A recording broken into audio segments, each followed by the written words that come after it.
Bonjour à tous, bienvenue sur ma nouvelle chaîne. Dans celle-ci, je vais aborder le résiste électromagnétique de notre Terre. Le lien direct de celui-ci avec le changement climatique, les chemtrails, l'industrie pharmaceutique et agroalimentaire, Hollywood, les agences spatiales, HAARP, Blue Beam Project, la Terre plate, la théorie de l'évolution, la théorie des micro-organismes pathogènes et cette fameuse pandémie. Ne vous y trompez pas, la tempête arrive. Allá, viene una tormenta. What did he just say? He said there's a storm coming in. Je tiens tout d'abord à clarifier plusieurs choses. Les théories dont je vais vous faire part proviennent de diverses personnes et de mon expérience. C'est ma compréhension des choses. Il se peut que je me trompe sur toute la ligne. Prendre tout ce que je dis comme vérité absolue est de votre responsabilité. Nous avons eu au cours de notre histoire plusieurs résets électromagnétiques. Celui-ci est causé de façon naturelle. Notre monde est comme une cellule.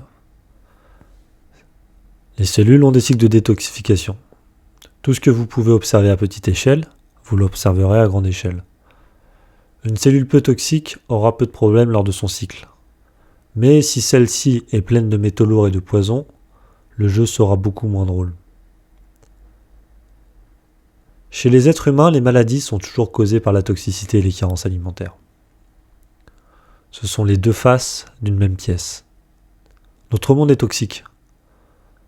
Tous les métaux lourds et autres composants en sont un poison.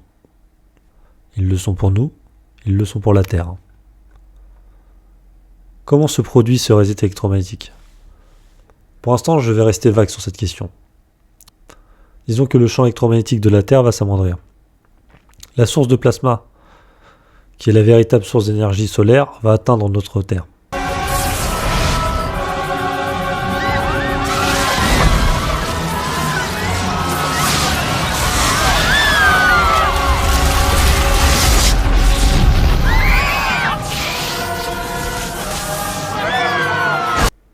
Nous aurons le droit à des écoulements de terre, tremblements de terre, explosion des réserves de pétrole, incendie de la plupart des forêts, vortex, pluie de glace.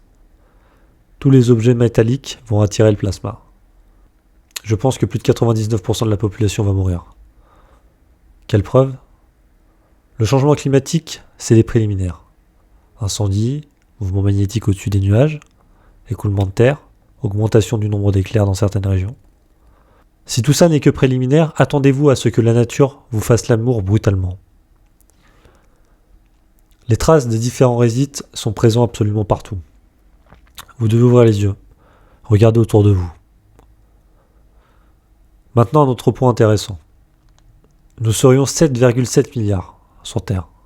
Une population en bonne santé met environ 50 ans pour doubler.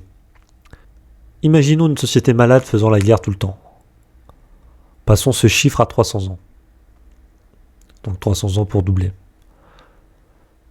L'homme aurait 40 000 ans environ selon les théories débiles de l'évolution.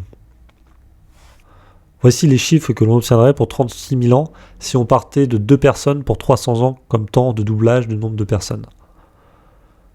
Un chiffre complètement disproportionné. Voilà ce que ça représente 7,7 milliards. Percevez-vous la couille qu'il y a dans le pâté ? Cela ne fait aucun sens que nous soyons aussi peu sur Terre. Même si on prenait 300 ans pour doubler la population, ce qui n'est de toute façon pas le cas. L'ère que nous connaissons aujourd'hui n'a certainement pas plus de 1000 ans. Nous avons rebâti de nouvelles villes sur d'anciennes villes. Le dernier reset électromagnétique était certainement beaucoup moins violent que celui qui va arriver, car notre environnement était moins pollué.